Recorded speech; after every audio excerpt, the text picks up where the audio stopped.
ये आकाशवाणी है। प्रस्तुत है सुर्खियों में। इसके अंतर्गत आज सुनिए प्रधानमंत्री की पहल परीक्षा पे चर्चा के आयोजन पर विशेष कार्यक्रम। इसमें भाग ले रहे हैं एनसीईआरटी के पूर्व निदेशक डॉक्टर JS राजपूत और आकाशवाणी संवाददाता कमल कुमार प्रजापति। 2018 से शुरू हुए परीक्षा पर चर्चा कार्यक्रम के माध्यम से प्रधानमंत्री मोदी ने विद्यार्थियों के साथ सीधा संवाद किया। प्रधानमंत्री की इस रचनात्मक पहल का मकसद है कि विद्यार्थी अपनी शिक्षा को लेकर तनाव मुक्त रहें, उनके मन से परीक्षा का डर खत्म हो। इस बार परीक्षा पर चर्चा कार्यक्रम का ये चौथा संस्करण होगा। कोविड-19 महामारी को देखते हुए इस बार इस कार्यक्रम का आयोजन वर्चुअल माध्यम से होगा। अपने ट्वीट संदेश में प्रधानमंत्री मोदी ने कहा भी है, आओ इस बार फिर मुस्कुराहट के साथ और तनाव मुक्त होकर परीक्षा पास करें। और उन्होंने विद्यार्थियों के साथ उनके शिक्षकों और माता पिता से भी इस आयोजन में बड़ी संख्या में भाग लेने को कहा था। आज इस कार्यक्रम के रजिस्ट्रेशन का आखिरी दिन है। अच्छी खासी संख्या में हम देख रहे हैं कि विद्यार्थियों और उनके माता पिता ने रजिस्ट्रेशन किया है।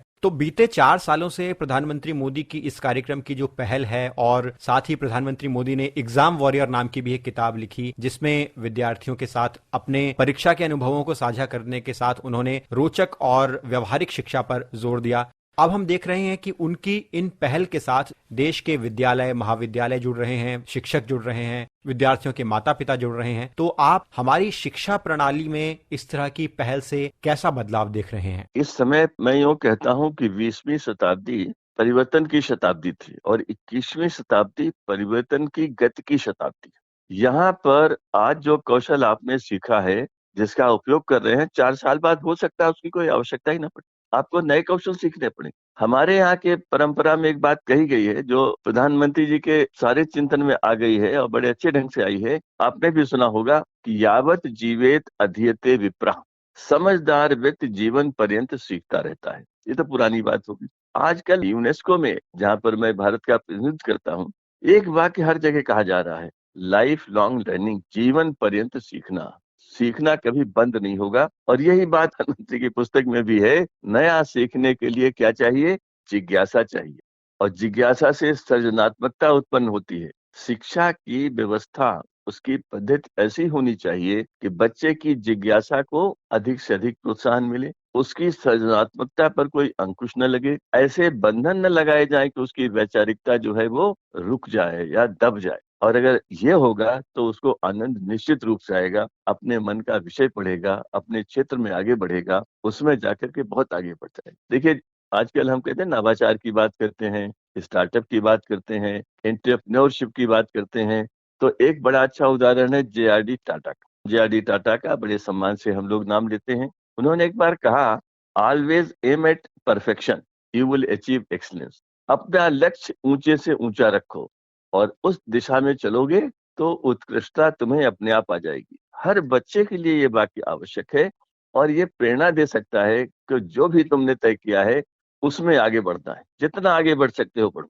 और जब व्यक्ति आगे बढ़ेगा तो निश्चित रूप से वो उत्कृष्टता में जाएगा और गुणवत्ता बढ़ेगी। अब एक उदाहरण लीजिए, अगर हमारे शिक्षक प्रशिक्षण महाविद्यालयों में उत्कृष्टता और कार्य संस्कृति ऊंची हो जाए, जिसके लिए हमारी नई शिक्षा नीति में बहुत सी संस्तुतियां की गई हैं और निश्चित रूप से वो बदलेगी, तो वहां से जब चरित्रवान अध्यापक तैयार किए जाएंगे और वे जब स्कूलों में जाएंगे तो हमारे बच्चों में भी चरित्र का विकास होगा, मूल्यों का विकास होगा, सेवा भाव का विकास होगा। यही हमें तैयारी करनी है। और जब ऐसा होगा और हमारे बच्चों की प्रखरता बढ़ेगी तो भारत की बौद्धिक संपदा बढ़ेगी। आगे के जो देश आगे जाएंगे वे केवल धन संपत्ति के आधार पर आगे नहीं जाएंगे, उनकी श्रेष्ठता उनकी बौद्धिक संपदा पर निर्भर होगी। और भारत की बौद्धिक संपदा बढ़ाने के लिए आवश्यक है कि हमारे देश के बच्चे तनाव रहित वातावरण में पढ़ें, उन्हें वे सारी सुविधाएं उपलब्ध हों जो उनकी वैचारिकता को, सृजनात्मकता को, कल्पना शक्ति को बढ़ाती हैं। और इसके लिए ऊपर से नीचे तक नेशनल रिसर्च फाउंडेशन की स्थापना की जाएगी, जो शोध की गुणवत्ता को वैश्विक स्तर पर ही नहीं लाएगा, उससे आगे ले जाने का प्रयास करेगा। और जब ऐसा हो जाएगा तो उसका प्रभाव फिर हमारे छोटे बच्चों पर पड़ेगा और निश्चित रूप से ये सुधार आगे बढ़ेगा। असल में सभी को ये महसूस करना है कि शिक्षा किस ढंग से दी जाती है, बच्चों से कैसा व्यवहार किया जाता है, उनकी संवेदना को कैसे समझा जाता है, इसी पर एक देश के भविष्य की गुणवत्ता निर्भर करती है। अगर मैं पिछले संस्करणों की बात करूं परीक्षा पर चर्चा कार्यक्रम की, तो प्रधानमंत्री मोदी ने कुछ ऐसी महत्वपूर्ण बातें कहीं जो सीधे बच्चों को प्रभावित करती हैं। जैसे वो कहते हैं कि हमें परीक्षा की चिंता नहीं करनी चाहिए, बल्कि अपने मकसद की चिंता होनी चाहिए। प्रतिस्पर्धा दूसरों से नहीं बल्कि अपने से होनी चाहिए। माता पिता के लिए भी उन्होंने कहा कि माता पिता को चाहिए कि वे बच्चों की सफलता को अपनी सामाजिक प्रतिष्ठा से ना जोड़कर देखें, जबकि हर बच्चे में अपनी काबिलियत होती है। तो जब एक बच्चा इस तरह की बातें सुनता है, वो भी परीक्षा से 1 महीने पूर्व या 10-15 दिन पूर्व, तो आपको क्या लगता है कि घर परिवार में, स्कूलों में और बच्चे के मन में क्या माहौल बनता है? कैसे उसे आत्मविश्वास मिलता है? माता पिता का जो दबाव बच्चों पर पहले था, आज से 20 साल पहले, 30 साल पहले था, वो पिछले कुछ वर्षों में कम हुआ है। क्योंकि अब उन माता पिताओं की संख्या बढ़ी है जो खुद शिक्षित हैं, जो इस सारे माहौल को देख चुके हैं और वे इस बात को समझने लगे हैं कि अन्य क्षेत्रों में भी अगर बच्चा आगे बढ़ता है तो वो अपना एक सफल जीवन जी सकता है। जैसे खेलों की बात लीजिए, जब मेरे जैसे लोग पढ़ते थे तो खेल में कोई संभावना नहीं थी और उस समय माता पिताओं की चिंता जो थी अपनी जगह सही थी। आज अगर आप खेल में आगे बढ़ते हैं तो आपके लिए बहुत से क्षेत्र खुल जाते हैं और इसी से जुड़ी एक बात है जो प्रधानमंत्री की पुस्तक में भी है, पुस्तकों में है, उनके भाषणों में आई है कि तुम्हारा तनाव बिल्कुल नहीं होना चाहिए क्योंकि ये कोई भी परीक्षा अंतिम परीक्षा नहीं होती। गांधी जी के मैट्रिकुलेशन में 39% नंबर थे। कितने ही लोगों के नाम हम लेते हैं जो स्कूल छोड़कर चले गए या जो स्कूल में बहुत बड़ा उनका आईक्यू नहीं था। तो बच्चों को ये बात जब मन में आती है तो उन्हें लगता है मैं प्रयास करूंगा और इस बार मेरी सफलता से अगली बार बड़ी सफलता होगी। क्या ये उदाहरण बच्चों पर प्रभाव नहीं डालेगा कि सचिन तेंदुलकर हर बार तो सेंचुरी नहीं बनाता, वो भी जीरो पर आउट होता है। तो इन चीजों को अगर बच्चों को स्नेहपूर्वक ढंग से कहा जाए और वो भी उसका अध्यापक समझाए और फिर देश का प्रधानमंत्री समझाए तो बच्चे का आत्मविश्वास बढ़ता है, उसे आगे बढ़ने की ललक बढ़ती है और वो श्रेष्ठता के मार्ग पर, क्वालिटी एंड एक्सीलेंस, इन दोनों में आगे बढ़ने लगता है। यही चाहिए, इसी से चीजें आगे बढ़ेंगी और इसका प्रभाव, इन चीजों का प्रभाव माता पिता पर पड़ा है। घरों का जो वातावरण होता था परीक्षा के समय वो बदला है। अब मैंने बहुत लोगों से बात करी है और मैं शिक्षा के क्षेत्र में हूँ इसलिए करता हूँ। मुझे जो लोग मिले मैं कहता हूँ कभी अपने बच्चे को मत कहिए कि तुम्हें नंबर 1 आना है। उसे कहो तुम्हें अच्छे अंक प्राप्त करने, वो 10 कम हो जाए, 5 आगे हो जाए, कोई चिंता की बात नहीं। और दूसरा, वही पढ़ो जिसमें तुम्हें आनंद आता हो। अगर आपको सीखने में आनंद आ रहा है और आपके अंक कम आए हैं तो चिंता मत करिए, अगली बार आप और आगे बढ़ जाएंगे। इस तरह की चीजों का माहौल स्कूलों में, कॉलेजेस में, घरों में बदला है और इस बदलाव में बहुत सी चीजें हैं जो इसमें योगदान करती हैं। यदि बच्चे को जो वो करना चाहता है करने को मिल जाए तो उसकी प्रसन्नता का ठिकाना नहीं रहता है। ये एक संकल्पना है अटल टिंकरिंग लैब की, जहाँ बच्चे जो प्रयोग करना चाहे कर सकते हैं। ये बहुत बड़ी चीज है और वैज्ञानिक क्षेत्र में इसका बहुत बड़ा स्वागत हुआ है। अगर कोई बच्चा कक्षा 10 में पढ़ता है, कक्षा 8 में पढ़ता है, कोई प्रयोग करना चाहता है, कितने बच्चे करते हैं। एनसीईआरटी एक साइंस लैब एग्जीबिशन करती है प्रतिवर्ष और भी संस्थाएं करती हैं। इतने अच्छे-अच्छे प्रयोग बच्चे करते हैं, नवाचार करते हैं। अब उनकी इस प्रतिभा को एक जगह मिल जाएगी, एक दिशा मिल जाएगी और आप देखेंगे कि अगले कुछ वर्षों में ये जिस संवेदनशीलता से नई शिक्षा नीति बनी है, उसमें संसाधनों की कमी में रहते हुए भी हमारे बच्चे बहुत अच्छा करेंगे और निश्चित रूप से जब हमारे यहाँ नवाचार बढ़ेंगे, तो शोध में भी हमारी गुणवत्ता बढ़ेगी। मुझे लगता है कि प्रधानमंत्री ने व्यक्तिगत रूप से बहुत बड़ा योगदान किया है और अब आगे चलकर ये योगदान हमारी व्यवस्था में आ जाएगा नई शिक्षा नीति के द्वारा, क्योंकि इस बार की जो शिक्षा नीति आई है उसकी जितनी प्रशंसा की जाए कम है। आपने नई राष्ट्रीय शिक्षा नीति का जिक्र किया जिसमें व्यवहारिक शिक्षा पर जोर है और हमने आज कार्यक्रम में परीक्षा पर चर्चा कार्यक्रम के बारे में भी आपसे विस्तार से बात की। निश्चित तौर पर इस तरह के कदमों से विद्यार्थियों की जो योग्यता है वो सामने आती है और ये सिर्फ शिक्षा की प्रणाली में ही बदलाव साबित नहीं होता बल्कि हमारे सामाजिक परिवर्तन और देश के शोध और इनोवेशन को बढ़ावा देने में और हर क्षेत्र की तरक्की में इसके सकारात्मक परिणाम हमें भविष्य में जरूर दिखाई देंगे। आपका बहुत बहुत धन्यवाद। धन्यवाद। अभी आप सुन रहे थे प्रधानमंत्री की पहल परीक्षा पे चर्चा के आयोजन पर विशेष कार्यक्रम। इसमें भाग ले रहे हैं एनसीईआरटी के पूर्व निदेशक डॉक्टर JS राजपूत और आकाशवाणी संवाददाता कमल कुमार प्रजापति। ये कार्यक्रम आकाशवाणी के समाचार सेवा प्रभाग द्वारा प्रस्तुत किया गया। इसे आप हमारे mobile app news on AIR पर भी सुन सकते हैं। इस कार्यक्रम के संबंध में अपनी प्रतिक्रिया आप हमें ईमेल कर सकते हैं। पता है airnsdtalks@gmail.com। ये कार्यक्रम फिर से सुनने के लिए लॉग ऑन करें हमारी वेबसाइट newsonair.com। ये आकाशवाणी है। प्रस्तुत है कार्यक्रम सुर्खियों में। इसके अंतर्गत आज सुनिए बैंकिंग क्षेत्र में सुधारों के लिए सरकार के प्रयासों पर चर्चा। इसमें भाग ले रहे हैं आर्थिक विश्लेषक उदयन रे और आकाशवाणी संवाददाता सोनू सूद। बैंकिंग क्षेत्र किसी भी अर्थव्यवस्था की रीढ़ की हड्डी है। वह विभिन्न आर्थिक गतिविधियों के लिए पैसे का जो फ्लो है उसको कंट्रोल करती है। वह सेवर्स को, डिपॉजिटर्स को एडिक्वेट इंसेंटिव देती है कि वह पैसा डालें बैंकिंग प्रणाली में, और उन लोगों को पैसा देती है जिन्हें कंजम्पशन के लिए या बिजनेस में इन्वेस्टमेंट के लिए पैसा चाहिए होता है। सो उदयन, बैंकिंग सेक्टर लगभग हर एक नागरिक को टच करता है देश के। इस बैकड्रॉप में आप क्या कहेंगे कि एक डायनामिक अप्रोच बैंकिंग सेक्टर में रिफॉर्म्स के लिए कितना क्रूशियल है किसी भी अर्थव्यवस्था की हेल्थ के लिए?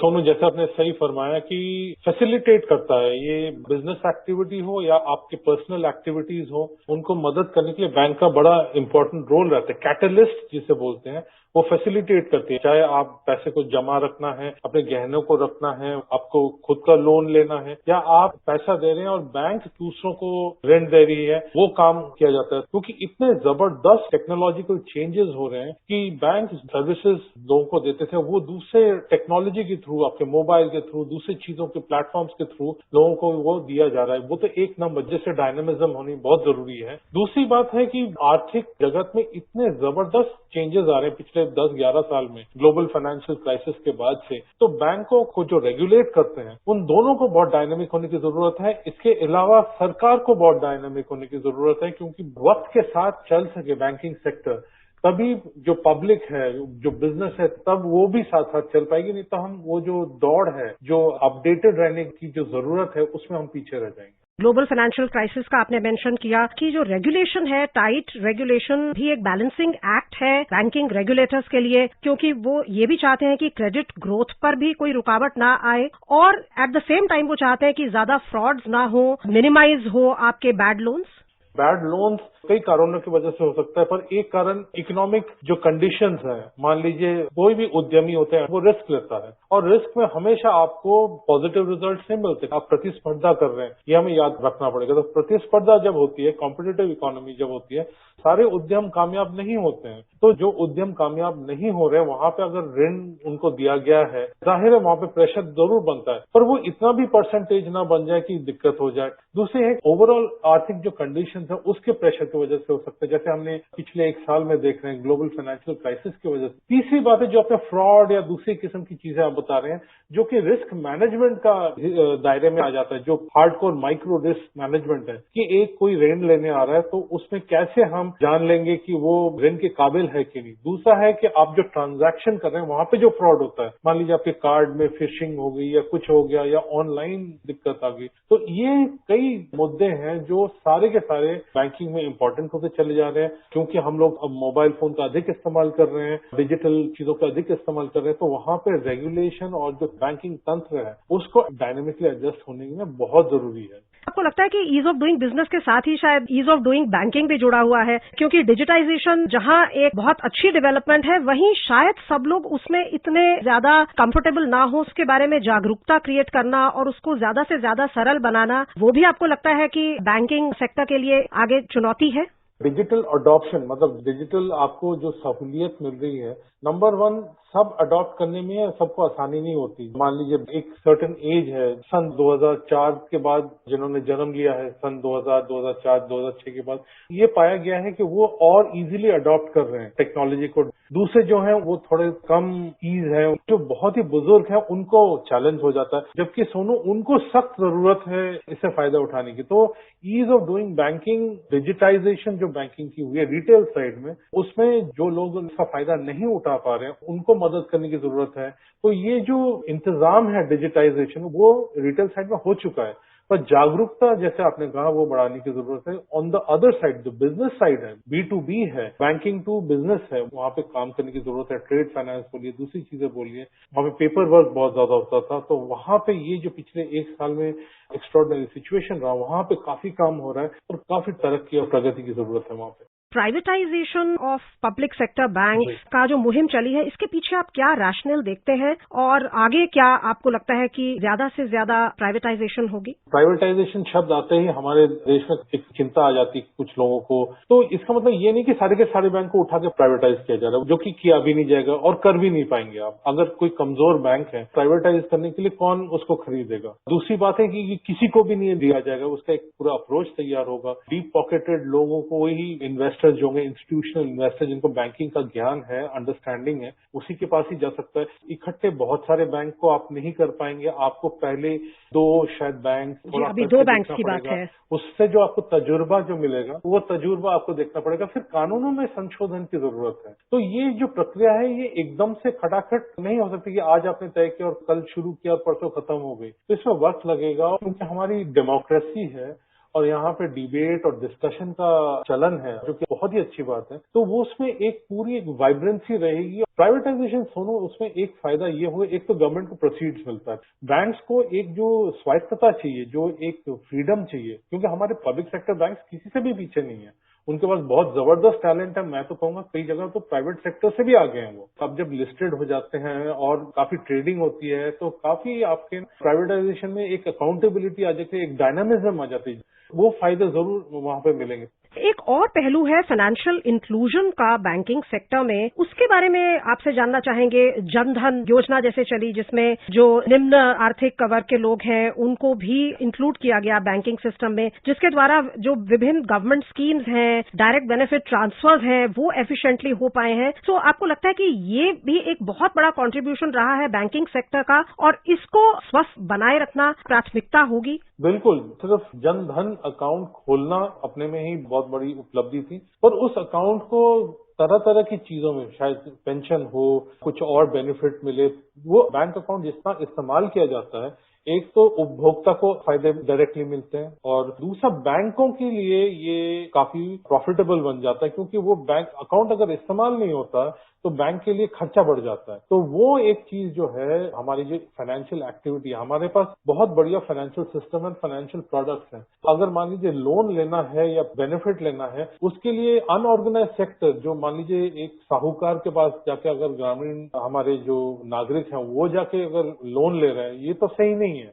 जब बैंकें हैं, आपके पास डिजिटल सुविधाएं हैं, तो ये सारा जो है फॉर्मलाइज बैंकिंग सेक्टर से आने की जरूरत है, क्योंकि वो रेगुलेटेड होता है, उपभोक्ता के हितों के बारे में रक्षा की जा रही है, जवाबदेही है। ये जितना बढ़ेगा, जितना डायनामिक होगा, जितना एक्सपैंड करेगा और जितना हम फॉर्मल बैंकिंग को इस्तेमाल करेंगे, उतना ही हमारे देश के लिए, तरक्की के लिए बहुत बढ़िया रहेगा। उद्यम, जो भी बैंकिंग रिफॉर्म्स हो रही हैं या आगे होंगी, उनके प्रमुख 3 उद्देश्य क्या होंगे? सबसे पहले बैंकिंग रिफॉर्म में अभी जो बिल्कुल इमीडिएट है कि जो हमारे एक एसेट्स की जो प्रॉब्लम थी, जो स्ट्रेस्ड एसेट्स हैं, जहां पे हमें मालूम है वो उन बिजनेसेस से पैसे बैंकों के पास वापस आने में दिक्कत आ रही है, उन एसेट्स को अलग करने की जरूरत है। एक जगह जब बैड बैंक के बारे में बात हो रही है, एक ऐसी संस्थान जो ये लोन्स को उठा लेंगे, बैड लोन्स को या स्ट्रेस्ड लोन्स को, वो फ्री होने से बैंकों के पास वो कैपिटल रह जाएगा, जिससे हमारी जो रिकवरी हो रही है उसको फाइनेंस कर सके, क्योंकि अभी तो वो स्ट्रेच्ड है ज्यादा। दूसरा है, ये अगर हम प्राइवेटाइज करते हैं तो एक डायनामिज्म आएगी, गवर्नमेंट को प्रोसीड्स मिलेगा, और वो डायनामिज्म की वजह से हमारे प्राइवेट सेक्टर में जो डायनामिज्म है तो उसको वो एम्यूलेट कर पाएंगे, टेक्नोलॉजी में वो पीछे नहीं रहेंगे, उनके पास स्ट्रेट जैकेटेड नहीं होंगे। ये दूसरी बात। तीसरा है कि कैसे banking services to the masses जाएगा, निम्न वर्ग के जो लोग हैं उनके पास कैसे ये सारी सुविधाएं जाएंगी, ये बड़ा इंपॉर्टेंट हो जाता है। ये 3 चीजें मैं कहूंगा बहुत इंपॉर्टेंट है रिफॉर्म्स। इस चर्चा के लिए बहुत बहुत धन्यवाद उदयन। धन्यवाद। अभी आप सुन रहे थे बैंकिंग क्षेत्र में सुधारों के लिए सरकार के प्रयासों पर चर्चा। इसमें भाग ले रहे थे आर्थिक विश्लेषक उदयन रे और आकाशवाणी संवाददाता सोनू सूद। ये कार्यक्रम आकाशवाणी के समाचार सेवा प्रभाग द्वारा प्रस्तुत किया गया। इसे आप हमारे mobile app news on AIR पर भी सुन सकते हैं। इस कार्यक्रम के संबंध में अपनी प्रतिक्रिया आप हमें ईमेल कर सकते हैं। पता है airnsttalks@gmail.com। ये कार्यक्रम फिर से सुनने के लिए लॉग ऑन करें हमारी वेबसाइट newsonair.com। ये आकाशवाणी है। प्रस्तुत है कार्यक्रम सुर्खियों में। इसके अंतर्गत आज सुनिए चिकित्सकीय गर्भपात संशोधन विधेयक 2020 पर चर्चा। इसमें भाग ले रहे हैं सर गंगाराम अस्पताल की डॉक्टर माला श्रीवास्तव और आकाशवाणी संवाददाता Kamal Kumar Prajapati. Medical termination of pregnancy bill 2020 कल राज्यसभा से पास हो गया। ये बिल पिछले साल लोकसभा से पहले ही पास हो चुका है। Medical termination of pregnancy act में बदलाव करके ये बिल लाया गया है। पहले के कानून के मुताबिक अगर हम देखें तो गर्भपात की अवधि 12 हफ्ते तक थी और कुछ परिस्थितियों में ये 20 हफ्ते के दौरान थी। नए बिल में इस अवधि को बढ़ाकर 20 हफ्ते से 24 हफ्ते कर दिया गया है। किस तरह से ये बिल, जिस तरह से हम देख रहे हैं कि देश में और दुनिया में असुरक्षित गर्भपात का आंकड़ा बहुत ज्यादा है, तो इस लिहाज से ये बिल कितना अहम है कि सुरक्षित गर्भपात को इससे मदद मिलेगी और एक कानूनी व्यवस्था को और दुरुस्त किया जाएगा देश में। Definitely medical termination of pregnancy बहुत अहम मुद्दा है एंड ये कानूनी तौर पर ही होना चाहिए। अदरवाइज लड़कियां क्वैक्स के पास जाती हैं, इधर उधर डॉक्टर के पास नहीं आती हैं और अपने हिसाब से मेडिकल टर्मिनेशन ऑफ प्रेगनेंसी कराती हैं, तो जान का खतरा होता है, उनकी हेल्थ को खतरा होता है। अगर ये कानूनी तौर पर इसको लागू किया जाए तो फिर लड़कियां निश्चिंत होकर डॉक्टर के पास जाएंगी, हॉस्पिटल में आएंगी, बड़े हॉस्पिटल में आएंगी और अपना मेडिकल टर्मिनेशन ऑफ प्रेगनेंसी करा सकेंगी। ये बहुत अच्छी बात है हमारी महिलाओं के हेल्थ के लिए। कुछ कुछ परेशानियां ऐसी होती हैं जिसे हम कंजेनिटल मैलफॉर्मेशन कहते हैं, जो अल्ट्रासाउंड से पिकअप होती हैं। कुछ कंडीशंस होती हैं वो देर से पिकअप होती हैं, तो महिलाओं को देर से पता चलता है कि उनके पास जो बेबी है वो कंजेनिटली एबनॉर्मल है और वो पैदा होने के बाद जिंदा रहने के काबिल नहीं है। लेकिन इस बीच अगर उसकी प्रेगनेंसी 19-20 वीक से ऊपर हो जाती है तो पहले वो गर्भपात नहीं करा पाती थी। स्पेशल कंडीशंस में अगर महिला ऐसे बेबी को कैरी कर रही है जिसका कंजेनिटल मैलफॉर्मेशन है या डाउन सिंड्रोम है या और कोई खतरनाक बीमारी है, तो अब इस कानून की व्यवस्था से स्पेशल कंडीशन में 24 वीक्स तक वो गर्भपात करा सकेगी और इस फैसिलिटी को वो बड़े हॉस्पिटल, अच्छे हॉस्पिटल में या मेडिकली अप्रूव्ड हॉस्पिटल में जा सकती है और कानूनी तौर पर करा सकती है। ये महिलाओं के हेल्थ के लिए बहुत अच्छी चीज हुई है। डॉक्टर, आजकल हम देखते हैं कि मेडिकल फील्ड में बहुत ज्यादा तरक्की हुई है, काफी हमारे पास अब टेक्नोलॉजी है। तो जो 1971 का बिल था तब की हम बात करें तो उस वक्त तो ये तर्क दिया जा सकता था कि लंबा पीरियड है जिसमें कि अगर हम लंबे समय के लिए रखते हैं तो शायद कुछ क्रिटिकल सिचुएशन हो सकती है। लेकिन आज के दौर में हम जबकि मेडिकल में इतनी तरक्की कर चुके हैं तो ऐसे में जो ये बिल है कितना आना जरूरी था? ये बहुत जरूरी था क्योंकि उस समय हम लोग की साइंस इतनी डेवलप नहीं थी। उस समय जो बिल लाया गया था वो सिर्फ इसलिए लाया गया था क्योंकि अनवांटेड प्रेगनेंसी अगर होती थी उसको हटाने के लिए। तो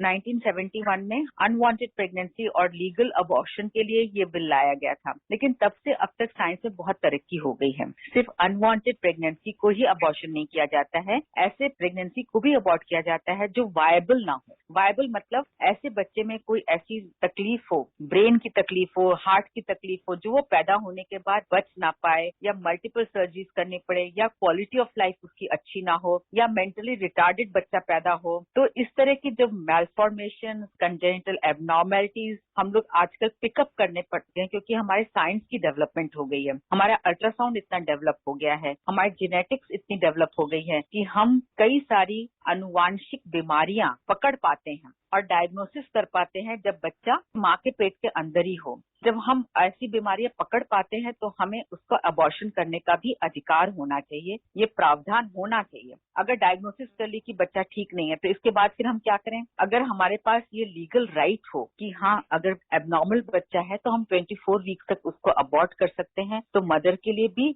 बहुत अच्छा है और फैमिली के लिए भी बहुत अच्छा है और ये महिला के स्वास्थ्य के लिए बहुत अच्छा है। क्योंकि जब 1971 में बिल बना था उस समय हमारी इतनी फैसिलिटीज नहीं थी। आजकल अगर हमारी फैसिलिटीज हैं, हम डायग्नोसिस कर पा रहे हैं, तो डेफिनेटली इसका हमें लाभ अपनी महिलाओं को देना चाहिए। डॉक्टर, कई महिलाओं के लिए कहा जा रहा है कि ये बिल एक बहुत बड़ा कदम साबित होगा, जैसे कि वो महिलाएं जो यौन हिंसा का शिकार होती हैं और जब वो प्रेग्नेंट होती हैं तो उसके बाद सामाजिक कारणों की वजह से और कई दूसरे कारणों की वजह से वो अपनी प्रेगनेंसी को प्रकट नहीं कर पाती हैं और कई बार 20 हफ्ते से ज्यादा का भी वक्त निकल जाता है जब वो डॉक्टर्स के पास जाती हैं, तो उनके पास एक कानूनी व्यवस्था नहीं है। दूसरी ओर वो महिलाएं जो शारीरिक या मानसिक तौर पर अक्षम हैं, जिन्हें कई बार प्रेगनेंसी का देर से पता लगता है, और वो महिलाएं जो आर्थिक तौर पर कमजोर हैं, उनको भी ये बिल फायदा देगा। तो इन वर्गों के लिए ये बिल किस तरह से एक बहुत बड़ा कदम है? हर वर्ग की महिला के लिए बहुत बड़ा कदम है। डेफिनेटली जो मानसिक रूप से कमजोर महिला है या उनको जब पता नहीं चलता है कि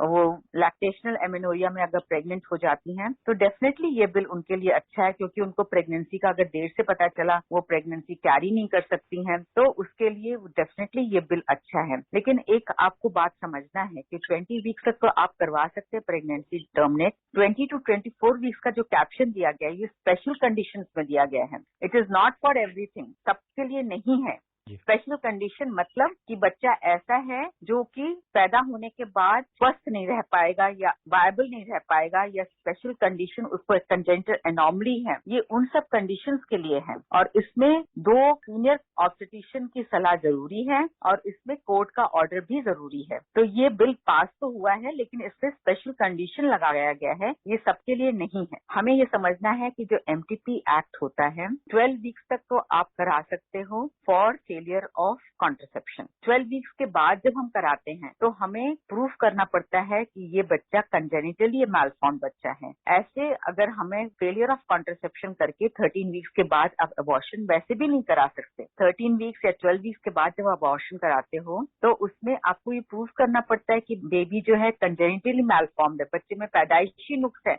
तभी हम इसको अबॉर्ट कर सकते हैं। एंड 20 to 24 वीक्स का कैप्शन भी बहुत इंपॉर्टेंट है। जब भी हमें प्रूफ करना होता है कि बच्चा कंजेनिटली मैलफॉर्म बच्चा है, ये बच्चा वायबल नहीं हो सकता, इसमें कोई खराबी है, पैदाइशी नुक्स है, तभी आप अबॉर्ट कर सकते हो, अदरवाइज इसको अबॉर्शन नहीं कर सकते। और स्पेशल कंडीशंस में कर सकते हैं जबकि हमारे 2 सीनियर ऑब्स्टेट्रिशियन की सलाह होगा और कोर्ट का ऑर्डर। इस बिल में जो बदलाव हुए हैं, जिसका आपने जिक्र भी किया कि पहले जो 12 हफ्ते से 20 हफ्ते के दौरान 2 डॉक्टर्स के ओपिनियन की जरूरत होती थी, अब वो 20 से 24 हफ्ते का समय वो कर दिया गया है, यानी 20 हफ्ते से पहले हमें 1 डॉक्टर्स की ही जरूरत पड़ेगी। तो इस दौरान महिलाओं को जो मानसिक तौर पर एक दबाव होता था, जो टेक्निकलिटीज थी, जो जटिल प्रक्रिया थी, इसको जो आसान किया गया है, इससे कितनी मदद मिलेगी महिलाओं को? खासतौर पर डॉक्टर्स की भी मैं बात करना चाहूंगा। डॉक्टर्स के लिए भी एक तरह से पेशेंट को चिकित्सीय सहायता देने में जो प्रक्रिया को आसान किया गया है, वो कैसे मददगार होगा?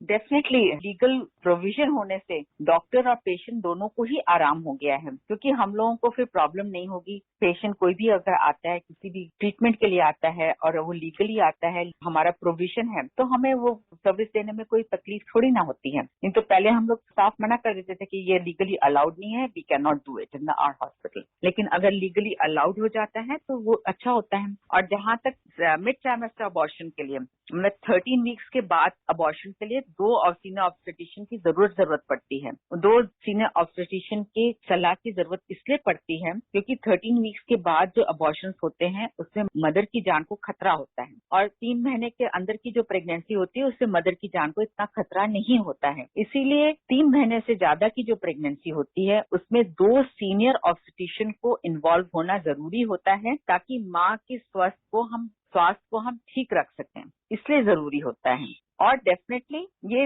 एक्सटेंड कर रहा है 24 वीक्स तक, और ये बदलाव है, ये अच्छा बदलाव है। सीनियर ऑब्स्टेट्रिशियन मदर की केयर करते हैं तो आउटकम अच्छा होता है। आखिर में डॉक्टर, इस बिल को कहा जा रहा है कि रिप्रोडक्टिव राइट्स जो महिलाओं के हैं उसको मजबूती मिलेगी और जो उनकी डिग्निटी है उसको और ज्यादा बढ़ावा मिलेगा। कैसे आप इस बिल को इस दिशा में एक पहल देख रही हैं? डेफिनेटली महिलाएं बिना डरे, बिना सकुचाए राइटफुली डॉक्टर के पास जा सकती हैं कि ये उनको टर्मिनेशन कराना है, और इसमें उनको कोई बुरा मानने की जरूरत नहीं है, दुखी होने की जरूरत नहीं है, because it is their right and they can go and ask for it.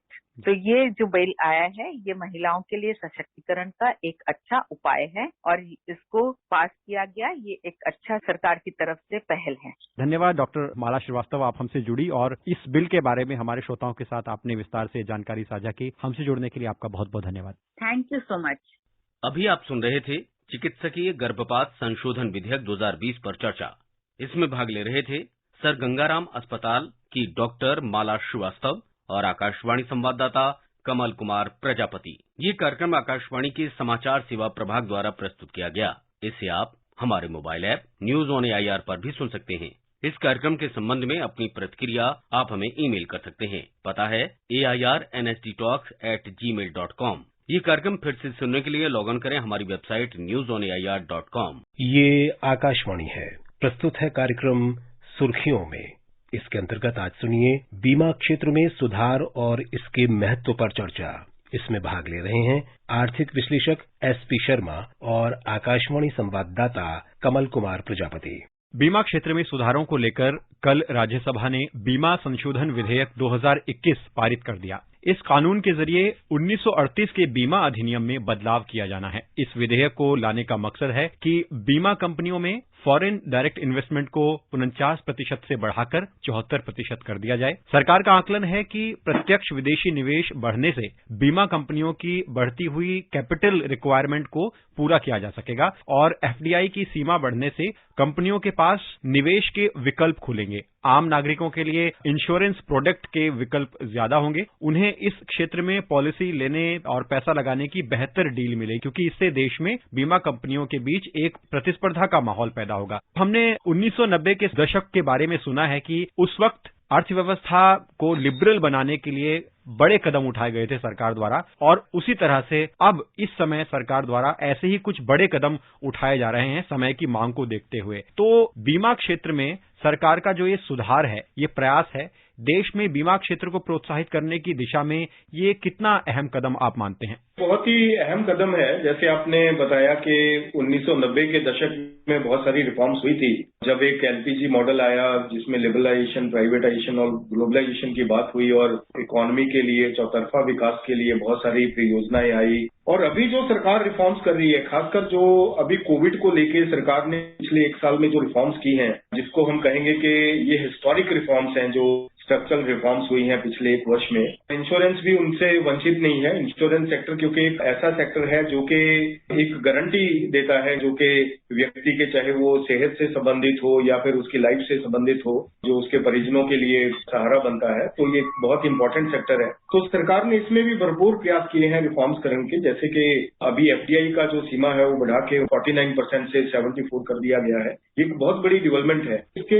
पीछे उद्देश्य क्या है? एक इनोवेशन लेके आना है, क्योंकि जब एफडीआई आता है तो एफडीआई खाली हम मनी अट्रैक्ट करने के लिए नहीं बुलाते हैं, उसके पीछे बहुत सारे उद्देश्य होते हैं। हमें इनोवेशन भी मिलती है, एक बेटर मैनेजमेंट मिलती है, कैपिटल इंक्रीज होती है। तो उसी के मद्देनजर हम समझते हैं कि आने वाले टाइम में जो इंश्योरेंस प्रीमियम्स हैं, जब कंपटीशन होगा तो इंश्योरेंस प्रीमियम्स के ऊपर भी जो वेलफेयर स्कीम्स आएंगी, लोगों को उसका बहुत लाभ होगा।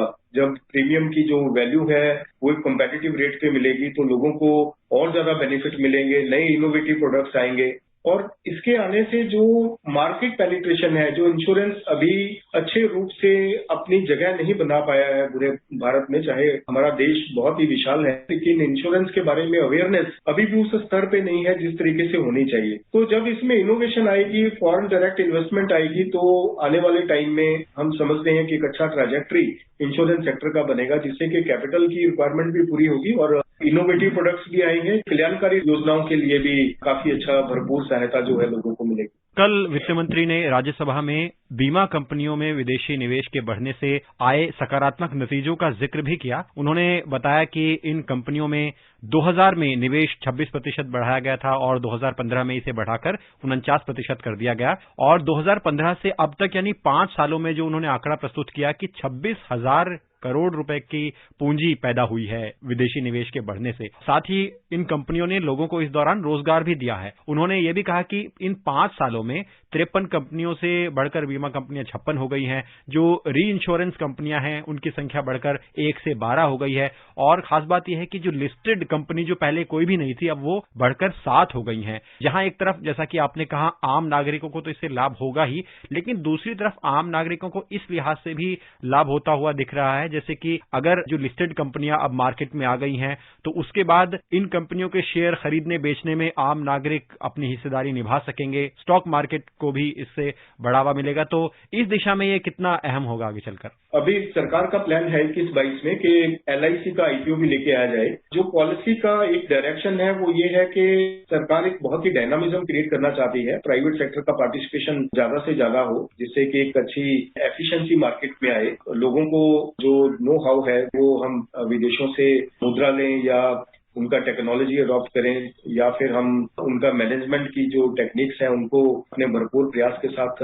इम्प्लीमेंट करें। तो जो उद्देश्य है वो एक एफिशिएंसी क्रिएट करना है, जिसका कि एक वेलफेयर इंड्यूसिंग स्टेट जिसको हम बोलते हैं कि जो लोगों को उसका एक भरपूर लाभ मिले। जिस तरीके से बजट में जो घोषणाएं की गई हैं, जैसे कि 1,75,000 करोड़ रुपए का जो डिसइन्वेस्टमेंट प्लान है सरकार का, आने वाले टाइम में जो प्राइवेट सेक्टर की साझेदारी है और ज्यादा इंक्रीज होगी। जब प्राइवेट सेक्टर की इन्वेस्टमेंट्स बढ़ती हैं तो रोजगार भी पैदा होता है। कोविड की वजह से ओवरऑल डिसलिरेशन देखी गई पूरे विश्व में और हमारी भी अर्थव्यवस्था थी जो वो बहुत इम्पैक्ट हुई। लेकिन हमारी जो रिफॉर्म्स हैं, रिफॉर्म्स बहुत इंटैक्ट हैं। हम ग्लोबल शॉक्स को बहुत अच्छे से टैकल करने में सक्षम है और उसके अगले ही क्वार्टर में हमारा जो ग्रोथ रेट था वो -24 से कम होकर -7.5% पे आ गया। और अभी तो हमने क्वार्टर थर्ड में तो एक पॉजिटिव ग्रोथ ट्रैजेक्टरी भी अटेन कर ली है, 0.4% का ग्रोथ रेट हमारा आया है। हमने इकोनॉमिक उपलब्धि की है, वो भी एक ऐसे डिफिकल्ट टाइम में जो पीछे 100 साल में नहीं देखा गया था। जो रिफॉर्म सरकार ने पिछले 1 वर्ष में की हैं, निरंतर अभी भी रिफॉर्म्स चल रही हैं। आने वाले टाइम में ये रिफॉर्म्स कंटिन्यू रहेंगी और हमारा जो उद्देश्य है $5 ट्रिलियन इकोनॉमी का उद्देश्य के हम अगले 5-6 वर्षों में जो साइज है इकोनॉमी का वो अटेन करें। तो उसके लिए हमारे सब प्रयास हैं और जो ओवरऑल डेवलपमेंट है, जो सोशल इकोनॉमिक डेवलपमेंट है, वो हर एक वर्ष इम्प्रूव हो। तो ऐसा उद्देश्य जो है सरकार लेके चली है, जिसकी हम बहुत सराहना करते हैं। और इंश्योरेंस सेक्टर में FDI का लिमिट बढ़ाना, एक्सपेंशन की स्कोप है, प्रोडक्शन पॉसिबिलिटीज हैं, वो इंक्रीज होती हैं। तो हम समझते हैं कि इसका आने वाले टाइम में भरपूर लाभ लोगों को मिलेगा। अक्सर लोगों में इस बात की आशंका रहती है कि व्यवस्था को जब लचीला बनाया जाता है या डिकंट्रोल किया जाता है तो बाहरी कंपनियों का प्रभाव बढ़ सकता है। लेकिन सरकार ने इस बारे में आश्वस्त किया है कि इंश्योरेंस क्षेत्र में कानून सख्त हैं, प्रक्रियाएं इतनी लचीली नहीं हैं। जैसे कि वित्त मंत्री ने कल अपने भाषण में कहा भी कि कुछ सेफगार्ड्स हैं, जैसे कि कोई भी इंश्योरर पॉलिसी होल्डर के पैसे को प्रत्यक्ष या अप्रत्यक्ष रूप से देश के बाहर इन्वेस्ट नहीं कर सकता है। और उन्होंने ये भी कहा कि जो कंपनियां हैं उनके पास ये छूट रहेगी कि वो FDI कितना लेना चाहती हैं, यानी उनके पास निर्णय करने की क्षमता होगी। सरकार ने सिर्फ उनके लिए एक विकल्प दिया है। तो ऐसे कुछ सेफगार्ड्स सरकार बता रही है। आपको क्या लगता है कि आम नागरिकों को ये कितना समझना आवश्यक है कि कोई इससे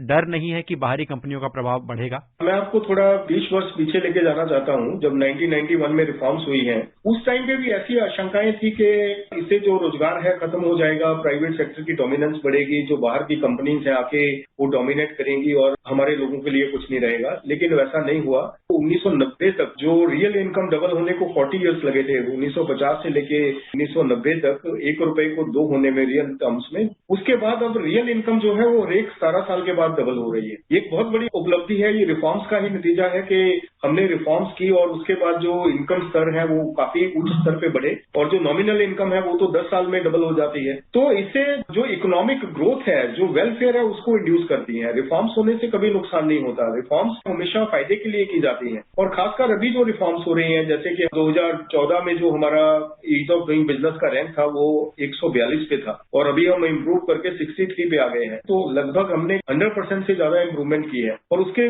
साथ ही जो निरंतर रिफॉर्म्स चली हैं, खासकर कोविड के पीरियड में, तो इन रिफॉर्म्स का जो नतीजा है वो सामने है, एविडेंट है कि हमने ग्रोथ रेट बहुत जल्दी अपना अटेन किया है। हम वापस अपना पॉजिटिव ग्रोथ में आ गए हैं। 11.5% का ग्रोथ रेट IMF ने अनुमान दिया है डबल डिजिट में, जो कि सबसे ज्यादा है। इंडिया फास्टेस्ट मूविंग इकोनॉमी बन रहा है। फास्टेस्ट मूविंग इकोनॉमी ऐसे डिफिकल्ट टाइम में वापस अटेन करना एक बहुत बड़ी उपलब्धि है और ये सभी रिफॉर्म्स की वजह से ही है, जो सरकार ने पीछे 1 साल में कंटिन्यूस रिफॉर्म्स के ऊपर फोकस किया है। तो ऐसा कुछ नहीं है कि जो रिफॉर्म्स है या FDI इंक्रीज होने से जो विदेशी कंपनीज हैं उनका डोमिनेंस बढ़ जाएगा। हमारे जो सेफगार्ड्स हैं वो एक्चुअल में बहुत स्ट्रांग है। बिल्कुल। और इस तरह से हम देख सकते हैं कि जो लूप होल्स हैं उनको दूर करने में और इकोनॉमी को बूस्ट करने में सरकार जो FDI है या दूसरे प्रयास हैं उनके माध्यम से प्रयास कर रही है। वैसे भी कल जैसा कि वित्त मंत्री ने जिक्र भी किया कि कंपनियों में जो लिक्विडिटी प्रेशर है उसको कम करने में, बिजनेस को डेवलप करने में FDI के बढ़ने से मदद होगी और सरकार को भी इस चुनौतीपूर्ण समय में पैसों की जरूरत है। तो इस आवश्यकता को पूरा करने के लिए निवेश एक बेहतर समाधान साबित हो सकता है। आप कार्यक्रम में हमारे साथ जुड़े, आपका बहुत बहुत धन्यवाद। नमस्कार। अभी आप सुन रहे थे बीमा क्षेत्र में सुधार और इसके महत्व पर चर्चा। इसमें भाग ले रहे थे आर्थिक विश्लेषक SP शर्मा और आकाशवाणी संवाददाता कमल कुमार प्रजापति। ये कार्यक्रम आकाशवाणी के समाचार सेवा प्रभाग द्वारा प्रस्तुत किया गया। इसे आप हमारे mobile app news on AIR पर भी सुन सकते हैं। इस कार्यक्रम के संबंध में अपनी प्रतिक्रिया आप हमें ईमेल कर सकते हैं। पता है airnsdtalks@gmail.com। ये कार्यक्रम फिर से सुनने के लिए लॉग ऑन करें हमारी वेबसाइट newsonair.com। ये आकाशवाणी है। प्रस्तुत है कार्यक्रम सुर्खियों में। इसके अंतर्गत आज सुनिए जल जीवन मिशन हर घर जल पर चर्चा। इसमें भाग ले रहे हैं पर्यावरणविद डॉक्टर C.K. वार्ष्णेय और पत्रकार चेतन चौहान। डॉक्टर वार्ष्णेय, आज भारत में 4 करोड़ जल जीवन मिशन के अंदर नल कनेक्शन दिए गए हैं। आपको क्या लगता है कि ये उपलब्धि जो भारत सरकार की है और ये जो मिशन प्रधानमंत्री जी ने अनाउंस किया है, इससे किस तरह के फायदे होंगे? देखिए, ये जो जल जीवन मिशन की आपने बात की है, इससे मैं समझता हूँ कि हमारे यहाँ पेयजल की जो एक बहुत बड़ी समस्या है उसका काफी समाधान है और इससे जो समय लगता है लोगों को पानी लाने में, उससे काफी बचत होगी।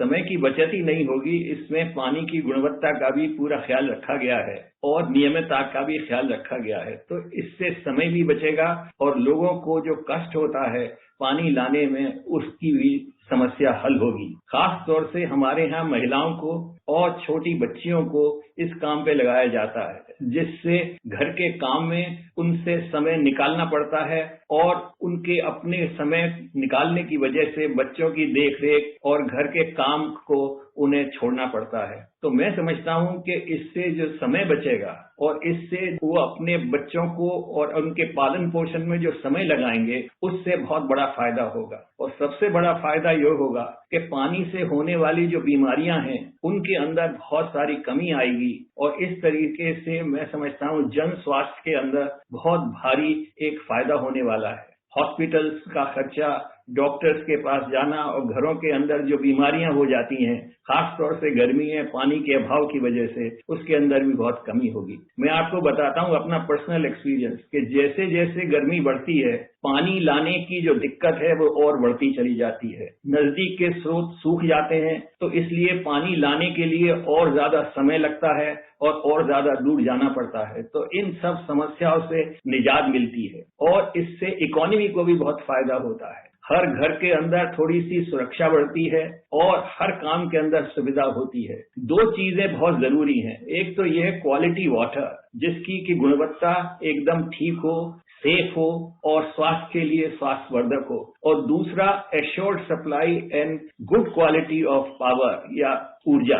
तो इन 2 चीजों के मिलने और सुरक्षित होने की वजह से समय की बचत होती है और इसमें बड़ा स्वास्थ्यवर्धक ये एक मिशन है। काफी सारी इसके अंदर प्रोग्रेस हो चुकी है। ये आपको पता है कि प्रधानमंत्री जी ने 2019 में इसका एक उद्घोषण किया था और उसके बाद से करीब करीब हम समझते हैं कि 1/3 जो हमारे गांव के घर हैं उनमें पानी की ये सुविधा अब उपलब्ध है। अब देखना यह है कि किस तरीके से हम इसको कंटिन्यू करते हैं और किस तरीके से इसको आगे बढ़ाते हैं। वार्ष्णेय जी, मुख्य प्रश्न आता है, क्वालिटी का तो आपने बात की, लेकिन अगर आप देखें आंकड़े, भारत में पानी की जो स्रोत हैं, वाटर बॉडीज हो गई, नदियां हो गई, तो उनमें पानी की मात्रा गर्मी के महीनों में स्पेशली प्री मानसून काफी कम हो जाती है। सर्दियों में भी जब बारिश कम रहती है, उनमें भी काफी दिक्कत रहती है पानी के स्रोतों की। तो इसमें सबसे बड़ा मुद्दा, काफी लोग ये कहते हैं कि हमें जो वाटर कंजर्वेशन है उसमें काफी एफर्ट देना चाहिए इस जल जीवन मिशन में, क्योंकि अगर पानी के स्रोत कम हो जाएंगे तो नल से पानी देना कठिन हो जाएगा। इस पे आपका क्या विचार है कि कैसे पानी के स्रोतों को इम्प्रूव किया जाए, water conservation, watershed management improve किया जाए? जब तक पानी के स्रोतों को सुनिश्चित नहीं किया जाएगा तो पाइप में पानी आएगा कहाँ से? और केवल पाइप डालने से बात बनेगी नहीं। कुछ दिनों पानी हमने दे भी दिया और अगर स्रोतों के ऊपर पूरा हमने अपना ध्यान नहीं डाला और उनको सुनिश्चित नहीं किया तो ये समस्या फिर रहेगी कि इसके साथ साथ हमको पानी के स्रोतों का सृजन भी करना है, उनको सुरक्षित भी करना है। और इसमें बिल्कुल आपसे मैं सहमत हूँ कि उनके चारों तरफ जो छोटी वाटर शेड्स हैं, जैसे छोटी ताल तलैये हैं या जिनको झरना कहते हैं या जिनको पानी का स्रोत कहते हैं, उनको हमें बचाना है। और अपना जो डेवलपमेंट है और जो ऐसे हमारे जो प्रोग्राम्स हैं, जैसे सड़क है या कोई और एक डेवलपमेंटल काम है, उसके अंदर हमें देखना है कि इन स्रोतों को किसी तरीके से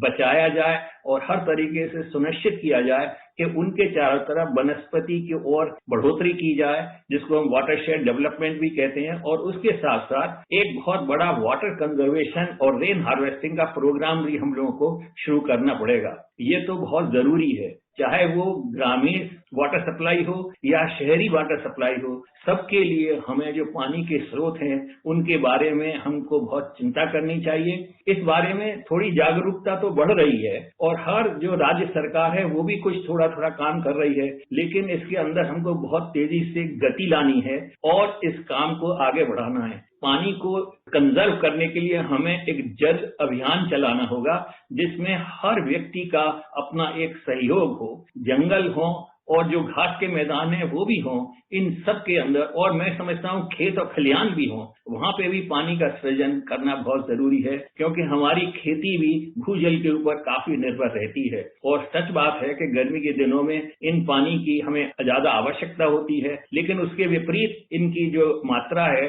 और काफी सारी ये नदियां हैं, उनकी साइज छोटा हो जाता है, वो पतली हो जाती हैं और कहीं कहीं पे पानी की मात्रा तो बहुत ही कम हो जाती है। तो इन सबको देखते हुए ये बहुत जरूरी है कि पानी के साथ में हमको बहुत सजग रहना है और इन स्रोतों को आगे भी बढ़ाना है। वार्ष्णेय जी, आपने एक प्रश्न बड़ा महत्वपूर्ण उठाया था, क्वालिटी ऑफ वाटर। क्योंकि देखा जाता है कि जितने स्रोत हैं, स्पेशली जो लेक हैं, पॉन्ड हैं, स्टैग्नेंट वाटर बॉडी जिसको हम कह सकते हैं, जो बहती नहीं है, उसमें कंटेमिनेशन बहुत ज्यादा है। पहले शहरों में ही देखा जाता होगा प्लास्टिक वेस्ट, अर्बन वेस्ट, पर अब तो गाँव में भी प्लास्टिक वेस्ट, इस तरह का वेस्ट बहुत ज्यादा उत्पन्न शुरू हुआ है। तो ये वेस्ट मैनेजमेंट और पानी की गुणवत्ता बनाए रखने के लिए किस तरह के कदम सरकारों को उठाने चाहिए? देखिए, सरकारों को भी उठाने चाहिए और मैं समझता हूँ कि जो शहर के जो कॉर्पोरेशन हैं उनको भी उठाने चाहिए और पंचायतों को भी उठाने चाहिए और हर स्तर पर इसके बारे में हमें जागरूकता बढ़ानी चाहिए। क्योंकि जो पानी के स्रोत हैं, अगर उनके अंदर हम कूड़ा कबाड़ या प्लास्टिक या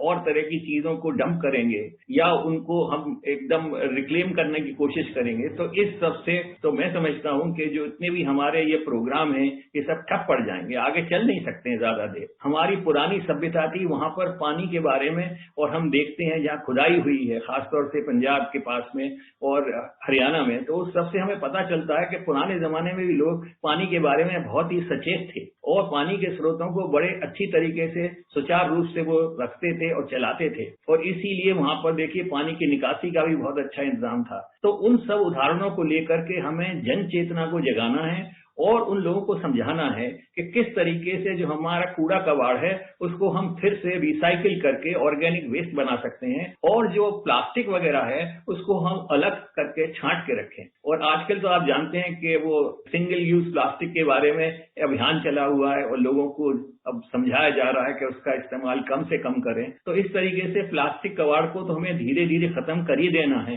अदरवाइज तो आप जानते हैं कि प्लास्टिक हम लोगों को ले डूबेगी, क्योंकि ये कभी गलती तो है नहीं जिसको हम कहते हैं कि रिसाइकिल हो सके ठीक से, वो भी नहीं हो सकती है। तो इस सब को देखते हुए हमें प्लास्टिक के बारे में तो बहुत ही सचेत रहना है, लेकिन बाकी जो ऑर्गेनिक वेस्ट है जिसको कि हम डंप कर देते हैं और जिसके बारे में हम कभी ठीक से इसको सोचते ही नहीं है और समझते हैं कि आंखों से दूर हुई तो वेस्ट खत्म हो गई, तो ऐसा नहीं होता है। और खास तौर से जो गड्ढे होते हैं जहाँ पानी बढ़ता है और जो कि पानी के स्रोत बनते हैं भूजल के लिए भी और वैसे भी जो वेटलैंड्स हैं, इन सबको हमें बहुत संभाल के रखना है। वहाँ की बायोडाइवर्सिटी, जो पानी की बायोडाइवर्सिटी है, उसको भी संभालना है। और अगर हम ऐसा करेंगे तो देखिए मत्स्य उत्पादन में भी बहुत फायदा होगा और मछुआरों को भी वहाँ पर एक मैं समझता हूँ कि जीविका मिलेगी। तो इन सब फायदों को देखते हुए ये बहुत जरूरी है कि हमें एक जन आंदोलन चलाना है जो सिर्फ किताबों में नहीं हो, जो सिर्फ एक टीवी प्रोग्राम में ही नहीं हो, बल्कि मैं समझता हूँ स्कूल में, हर जगह और हर सोशल फंक्शन में इस बात के बारे में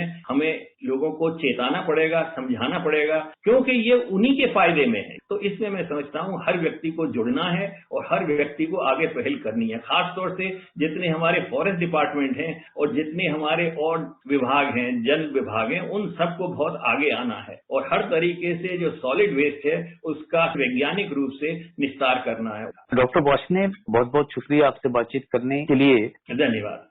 अभी आप सुन रहे थे जल जीवन मिशन हर घर जल विषय पर चर्चा। इसमें भाग ले रहे थे पर्यावरणविद डॉक्टर सी के वार्ष्णेय और पत्रकार चेतन चौहान। ये कार्यक्रम आकाशवाणी के समाचार सेवा प्रभाग द्वारा प्रस्तुत किया गया। इसे आप हमारे mobile app news on AIR पर भी सुन सकते हैं। कार्यक्रम के संबंध में अपनी प्रतिक्रिया आप हमें ईमेल कर सकते हैं। हमारा पता है airnsdtalks@gmail.com। कार्यक्रम दोबारा सुनने के लिए लॉग ऑन करें हमारी वेबसाइट newsonair.com।